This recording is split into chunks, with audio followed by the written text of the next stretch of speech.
Hey buddy, watch this.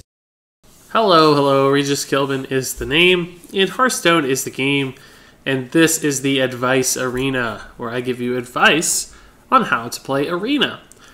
This is a brand new run, and this time around I'm actually going to choose Paladin. Paladin is one of my favorite Arena classes in general, very strong one as well, and I haven't played it in a while, so Paladin it is this time around.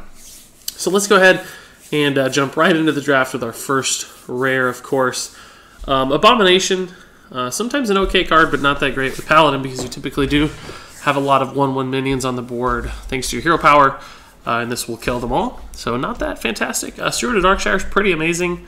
A new card from Old Gods. Essentially, whenever you summon a 1 health minion, which does include your hero power because summon is not play, summon means anything that hits the board, it gets Divine Shield, and Divine Shield can be very valuable in Arena. But unfortunately, as good as Steward of Darkshire is, I don't think it's quite as good as Muster for Battle. This is really just the ultimate turn 3 play for Paladin, and arguably one of the best Arena cards in the game, I think. So hopefully we get another Steward of Darkshire to combo with our Muster for Battle, but for now, we will have to take Muster for Battle, even though Steward of Darkshire is a pretty fun card. Okay. Epics, right off the bat. Okay, cool. This is going to be tough. Twilight Guardian, pretty cool card if you have a dragon, just because it is a big taunt for 4 mana. But unfortunately, we're not that likely to get a dragon, or at least consistently get dragons to activate this. So I think we'll have to take a pass. Validated Doomsayer is intriguing. It's a 0/7 to start, right? But if your opponent doesn't deal with it immediately, it becomes a 7/7, which for 5 mana is fantastic in Arena. The challenging part is that if they do manage to kill it, then you've wasted 5 mana because it doesn't challenge the board. And I think that's too big of a risk to take to make this card good at all. Sideshow Spell Eater is a solid 6-drop, and in some instances, getting a different hero power won't hurt. It could hurt against certain classes, but it's just got a good body, and I kind of like the idea of occasionally swapping out our hero power on command. So just because of these cards' consistency issues, I think I will be choosing Sideshow Spell Eater, even though I don't think it's necessarily designed perfectly for Paladins. South Sea Deckhand, okay card. Loot Hoarder's a decent card as well. But Consecration's fantastic. Any area of effect spells in Arena can do a lot of work, and this is certainly a fine one. Alright, up next, this is another tough choice. Armored Warhorse, if it does get charged, it's pretty good, but it's hard to say how good Joust will be in this list because we're only 4 cards in. It's very likely that often this will just be a 4-mana 5/3, which dies to 2 and 3 drops far too easily, making it pretty low value. Secret Keeper, we don't know if we have any secrets, and we don't necessarily want a lot of secrets. Just because that makes our deck so thin and weak. In other words, we don't have good curves if we have 3 or 4 secrets. So it's unlikely that we ever draw this on 1, that we ever get our secrets to follow it up in a timely fashion. So I don't think Secret Keeper is reliable enough. Wild Pyromancer, unfortunately, is not great with Paladin just because it tends to kill all of our 1/1s, but we don't know necessarily that we'll have spells. We already have 2.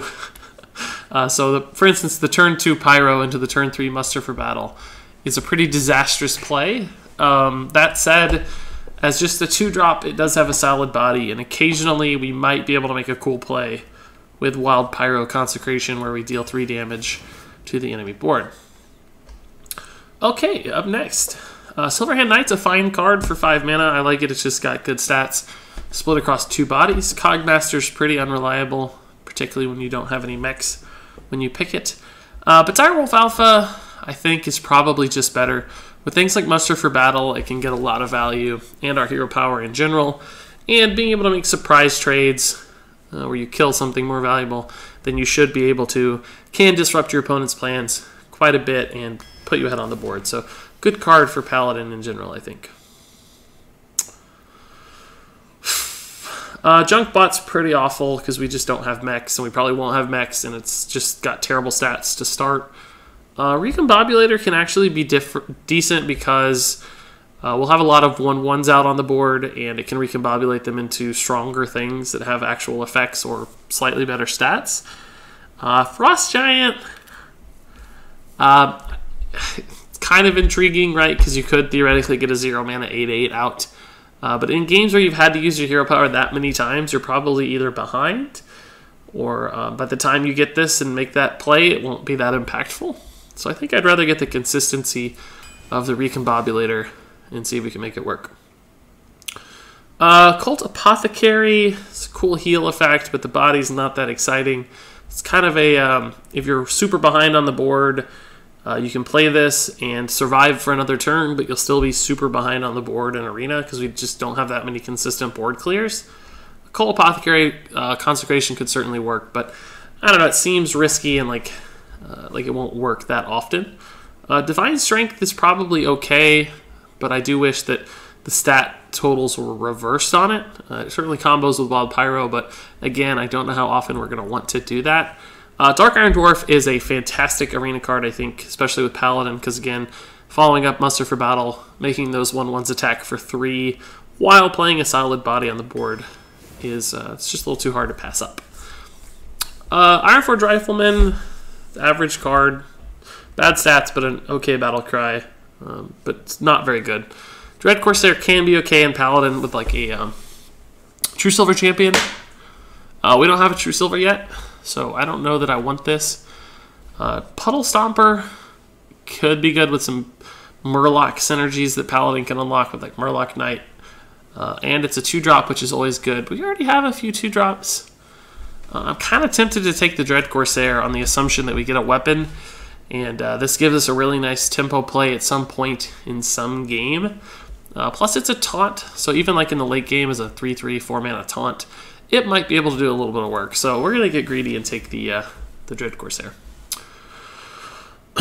Alright, Faceless Behemoth is super duper slow and susceptible to removal and hard to play a catch-up game against a board of lots of minions. If it had taunt, it'd be pretty good, but since it doesn't, it's just really slow. Sacred Trial could be okay, but again, it's one of those cards where you were super behind on the board, now you're just a little behind, so I don't know that it's good. Polluted Hoarder also feels pretty bad. It has awful stats, it just dies super easily as a 4-drop, so you don't feel good playing this on turn 4 at all. But it does draw a card, and that's not a bad thing, and I think it's slightly better than the alternatives. So hopefully this lives and we can make it kill something big and get a card in the process. Alright. Cold Light Seer, pretty bad body for 3 mana. It does have some Murloc synergies, but we don't know that we're going to have good Murlocs. We just passed on one. This is the tough decision. These cards are obviously the same card, but flipped, essentially. This is always going to have 4 attack and potentially lower health. This is always going to have 4 health and potentially lower attack. I think for our deck, having guaranteed health is slightly better than having guaranteed attack, because we already have like the Dark Iron and the Direwolf to help it trade up. So even if it's like a 2/4, it could do a little better. We already have a 4 attack minion with low health, so I don't want to get another one that's a 4/2 sometimes. I think I'll take the Midnight Drake here and hope that it comes out a 4/4 or a 5/4. Hand of Protection is not that great, just doesn't do a lot. River Croc's a fine 2-drop, just vanilla 2, but still not exciting. True Silver, on the other hand, is one of the best Arena cards in the entire game, so a pretty obvious choice there. Dragonkin's okay in Paladin because there are a lot of buffs that can do stuff with it, but we already have a solid helping of 4s, and we're only 11 cards in. So same thing, Oasis Snapshot actually is decent for buffs, but again, a lot of 4s. We'll take the Haunted Creeper. Bad synergy with the Pyro yet again, but what can you do, right? This is tough. Anubis Sentinel is actually not terrible because we do tend to have a lot of stuff on the board, I guess. I kind of like Reckless Rocketeer because it's just guaranteed damage and perhaps a clear in some scenarios, but I think we're going to be playing the board presence game, not the dig out wins game with burst damage, so I'm probably more akin to take the Anubis Sentinel here. The Repentance is just way too unreliable. You know, minion quality in Arena is bad and hard to time. So that's good. This card's bad early, it's bad late. It's just not good. We'll take the Sentinel here. I don't love this card instinctually, but a lot of people seem to play it to success. So maybe it's better than I think. Here, Acolyte is okay if you've got buffs to use with it. So far, we don't necessarily. I really like Nerubian Prophet. I'm pretty high on this card. If you get it early, it's good. It's not too punishing if you get it late. So I'm going to go ahead and grab the Nerubian Prophet, potentially to fill in this 3 mana hole, but also just to slot in on later turns. I think Infested Tauren's okay, but again, we're already pretty solid on 4s, so I don't feel compelled to take it. Sun Fury is not too exciting, but an okay card. Argent Commander is actually a pretty solid card. The Divine Shield can do a lot of work, and it can trade instantly and leave a body. But I think Rallying Blade is just way too good. We don't really have the Divine Shield synergy just yet. Unfortunately, we're being offered a Divine Shield card simultaneously. But just as a weapon, it's very good. 3-attack weapons are very valuable in Arena. And if we do pick up a Divine Shield card here or there along the way, it's going to only get better. Here we've got 2 big minions that are pretty much the same kind of thing, big threats. But Consecration is just too good to pass up. We won't need a 3rd probably, but we'll definitely take a 2nd. Redemption's far too unpredictable. Nerubian Prophet I like, but I don't know that having more is better necessarily. Just one that you get in that opening hand can be very good, but additional ones might be overkill. I really like Frost Elemental. It's a big tempo play, being able to freeze something and help you establish the board in the meantime, or set up stuff like Consecrations. And we need some big drops too, so I like that a lot. Shield Bearer is pretty bad, just dies for free. Leper Gnome is much worse as a 1/1. We're not like trying to burn down opponents, so it doesn't really help us establish the board. Jeweled Scarab is a little bit of card draw. Paladin has some decent 3-mana cards as well, so we'll go ahead and take the Jeweled Scarab here. Oh, tough choices. Blessing of Wisdom, I like okay actually, just because it's really, really cheap. Potentially super valuable card draw, like you can sometimes get 3 or 4 attacks out of this thing. And it creates friction on your opponents. But Chillwind Yeti is a solid 4-mana body. Unfortunately, we do have a few. Consecration, it's like, having a few is good, having a couple is good, but we might be reaching the point of overkill where these start to get diminishing returns, right? If you get stuck with a handful of Consecrations and your opponent's playing really big stuff all at once, these don't do a lot of good, but I don't know. We're going to be greedy and take 3 Consecrations and see how it goes. Corrupted Seer is Consecration with a body attached to it, so I don't think we need another one of those. Grim Patron's way too hard to activate in Paladin. Like, we just don't have a way to guarantee that this goes off. Crazed Alchemist can actually be fine. Stuff with like Direwolf Alpha, you can actually lock in the buff as well, so it's got some extra synergies with this deck. Midnight Drake too, maybe make some plays. Make Polluted Hoarder a little stickier. There's stuff to do with Crazed Alchemist, and we do need a couple good 2-drops still, so we'll take Crazed Alchemist here. Alright, so Avenge is one of the few really good secrets, I think, in Arena. Elven Archer's an okay card, but just hard to get a lot of value. Jormunger's fine too, just as a big body. We do probably want 1 big body, but it'd be nice if it had like Taunt or some instant effect like a North Sea Kraken. So in the meantime, we'll go ahead and take the Avenge. It's good with all our little dudes. Elune, it's not that exciting. Dies pretty easy for a 6-drop. Infested Tauren's okay, but we have a lot of stuff to do on 4. I want 1 more good early game minion, and Micro Machine's actually a solid one. It can get out of hand and occasionally win you a game if your opponent like gets stuck. So we'll go ahead and grab that. We really don't need any more 2-drops though. We need some 3s. And on that note, Infiltrator's not exciting. Repentance is bad. Earthling Ring Farseer is pretty good, whether you're healing your face or a minion. Zombie Chow is actually a solid drop. Dread Corsair, we already have 1 and a couple weapons.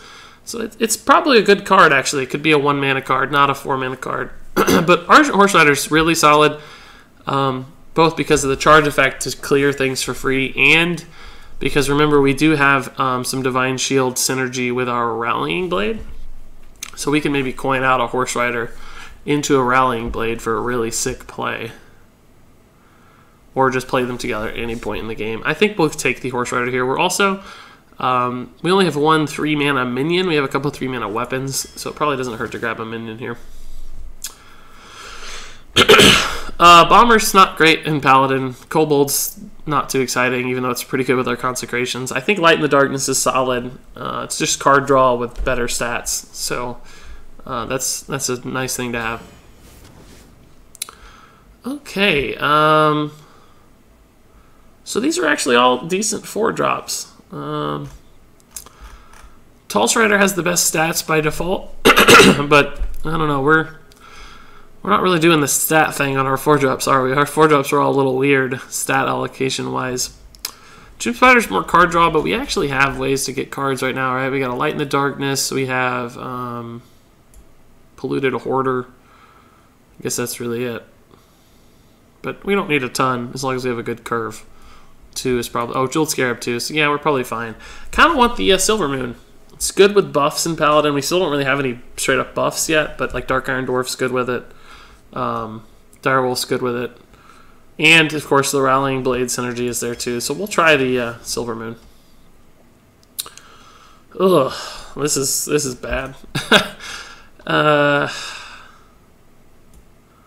Alright, Dalaran Mage is just awful. Bad stats. We don't care about spell damage. Humility's really not too bad. The problem is if you draw it at the wrong time, it can cause problems. Top decking in the late game, for instance, it's pretty rough. Fossilized Devilsaur is bad, but we actually do have some beasts now that I think about it. Direwolf, Haunted Creeper, Scarab are all beasts. That's probably it. Yeah, that's it. Yeah, if we had a couple late game beasts, I might think about it. I'm probably going to take the Humility here, just to set up some big trades and protect minions now and then. These are both just 1-attack minions. It's just too weak. They don't do enough. Monty Berserker, we actually have plenty of 2-drops. 3, 4, 5, 6 to play, yeah. But I think it's the best card, so we'll just take it. It's a 3-drop maybe. Dragonhawk's bad, South Seas average. Keeper of Ultimate, on the other hand, is amazing. Really good card. It can be a turn 6 play or a turn 4 play. We'll definitely take that. And then Steward of Darkshire is actually perfect here. Grim Patron's still inconsistent. Target Dummy is just awful. And Steward of Darkshire is actually pretty good, and we need a 3-drop. But really, if you look at our deck, the biggest problem is down here. We don't have any 5s or 6s. We have one 5-drop, and it's really not even a 5-drop. So we'll have a consistent early game, which is good. I just hope we have enough gas to keep pressure on. We do have some card draws, so it's possible. I just worry that if we don't win right away, by the time turn 7 or 8 rolls around, we're going to be out of cards and very susceptible to removal. So actually, let's take a good look at that list before we start a game. Avenge down to Keeper of Uldaman. And then Midnight Drake down to Sideshow Spell Leader. So we do have some good 4s, some good weapons, some good AoE. Good early game. I don't know. Actually, this deck might just roll over people. The Consecrations are good face damage and board clears. So there's chances we just steamroll. The meta has slowed down a bit. So maybe our aggression will just power through. If somebody tries to go toe-to-toe with us, the Consecrations can clean up their aggressive boards too, so that might give us kind of the turn 4 out. It's also great against Shaman. Alright, so the Steward of Darkshire and a Rallying Blade is a pretty cool combo. We don't have the coin though, so we might have to make it work. I'm still going to keep both. We have the good 2, so who knows. Even if we just play them on their own, they're still great cards, so you don't feel too compelled to try to extract extra value. This is a pretty good combo too, though. Unfortunately, it's kind of out of order. This is really better at like turn 5 and stuff. The Jeweled Scarab actually contests the Twisted Organ here, so I'm going to go ahead and play it. I also have the Muster to follow up next turn, but this combo is stupidly good. Ooh. Actually, the Warhorse Trainer is just more consistent because we do have a lot of 1/1s. This is a legendary, obviously, which is fun, but we don't really have any targeted spells, so I don't think we'll get any value. Warhorse is good, though. Good body and tons of dudes. I don't know. This might be worth saving. Depends on what he does. Because the Rallying Blade might just kill, and he's going to want to keep that alive. Yeah, I'll probably Rallying Blade here. Oh, but this is actually just better.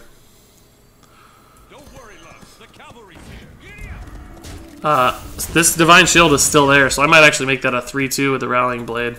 It's a little off mana, but I think we're going to be off mana no matter what we do. Oh, he's having a bad turn, too.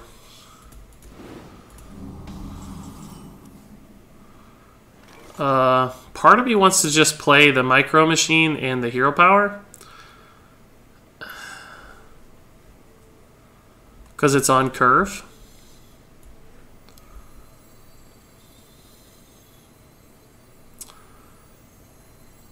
Let me think. Yeah, I think I'm going to. I think this Divine Shield will still survive. If he played something that would have forced me to remove the Divine Shield, I probably would have. But now I can like Rallying Blade, Hero Power, and maybe Warhorse, Hero Power. This just gets scary the earlier I get it out. So getting it out this turn means it might eventually be like a 5/2, right? It's pretty good, actually. I think I'll Rallying Blade, Pyro, but that actually shuts down the muster next turn. So I think I'll just Rallying Blade, Hero Power. I know I could next turn. I could Steward, muster, and then the turn after that Rallying Blade. But I think I think that's just getting a little too greedy. I think this can help me preserve my minions.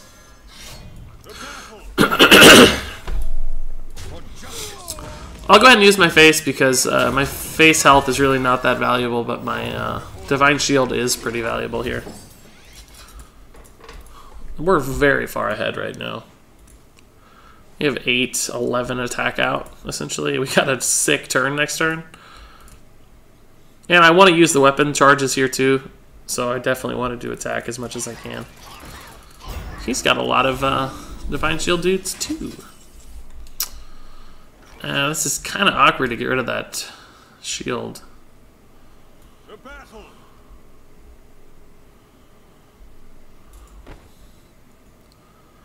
It's just awkward. I may end up killing this just to preserve more. Preserve some extra damage. Plus, I kind of need board space, to be honest. I just want to preserve that shield as much as I can.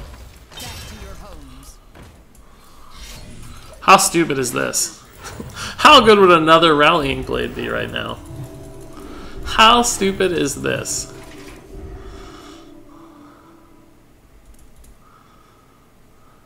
That's so good. That's so hard to deal with. That's a good card, but I don't think it's going to do the trick. Look at this, too. I'm going to Warhorse into this. Gosh, how stupid is this? Actually, does Consecration just win me the game? With Warhorse, I guess I can do both, right?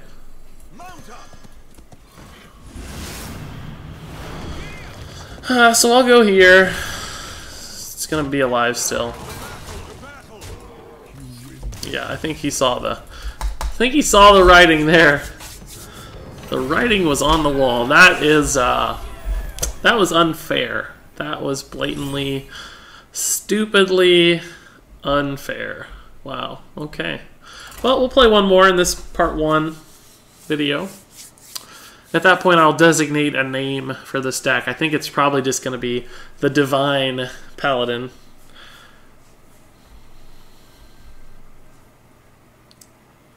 Maybe we'll call it the Rallying Paladin, thanks to the Rallying Blade.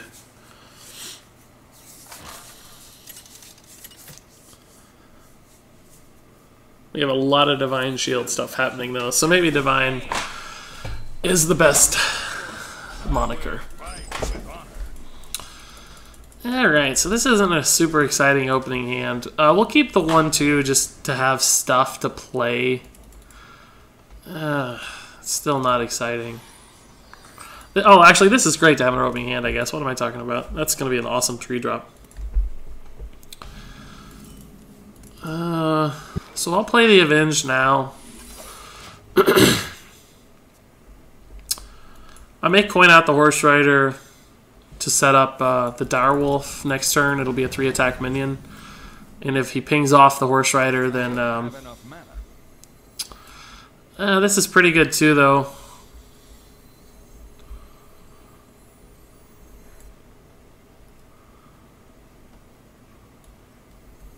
This gets blown out by, like, arcane missiles is the only thing.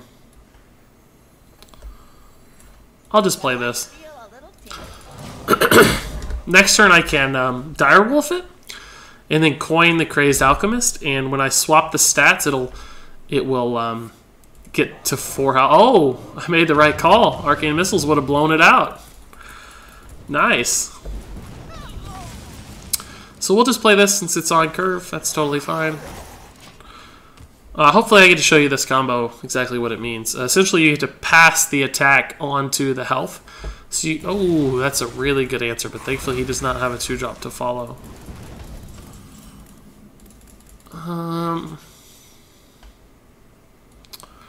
This doesn't feel great.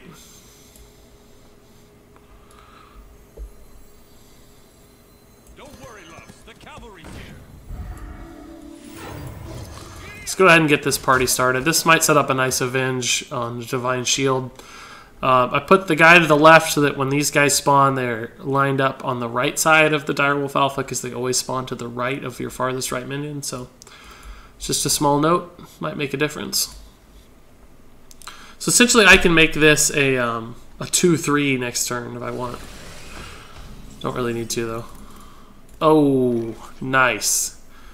This also makes this playable. How good is this? How good is that?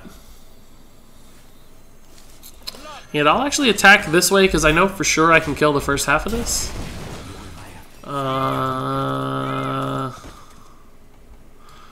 This is still better, I think. It's a little susceptible to Blizzard, I suppose, but that makes this buffed from the Avenge. So we have a pretty sick board. He's got a lot of cards up there, though. He didn't play anything early.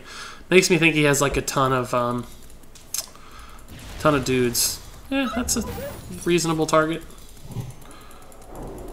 That didn't matter much, I guess. Probably just play this. Mage Hero Power is just fine. We lose like some Steward of Darkshire synergy, but this just has such a good body. It's even safe to Flame Strike. He probably wants to play a 4-drop, but he might be trying to set up the ping too. I don't know. That's such a slow play. My goodness. What do you even do with that? It's a little late in the game for that. That's a great card for next turn because I'm running out of stuff to do. I'm going to hold the weapon. I know we have more weapons, so I might cost myself some damage, but I'm not guaranteed to get a weapon, and I'm probably going to have a minion from this no matter what to play, so... we have 12, 15, 18 damage showing, so he has to clear. Flame Strike removes only 2 and leaves him with 12 damage coming at his face with lethal off the ping, so...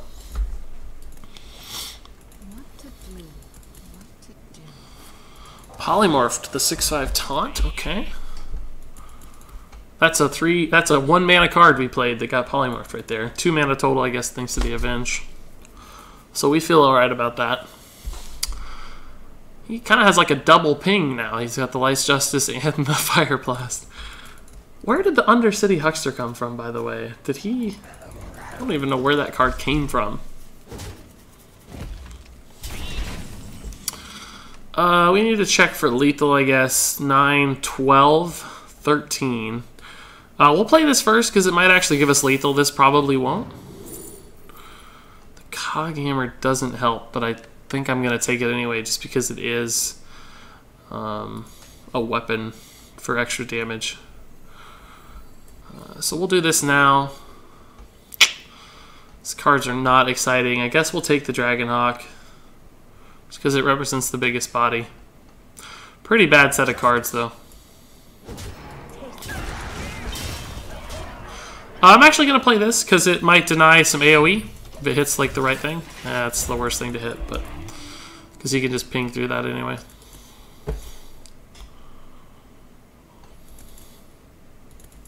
This ping might end up winning us the game just because he's so low we can just keep pinging for damage. He's got the Flame Strike, it looks like, but he doesn't have the mana to do that.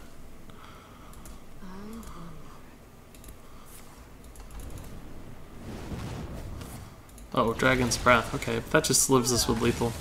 We just win now. Yep, we do. Alright, cool. Pretty nifty, 2-0 so far. I kind of like it. We're getting off to nice starts. You saw we were a little low on cards, though, so that's definitely going to be a big risk. So what do we call this deck?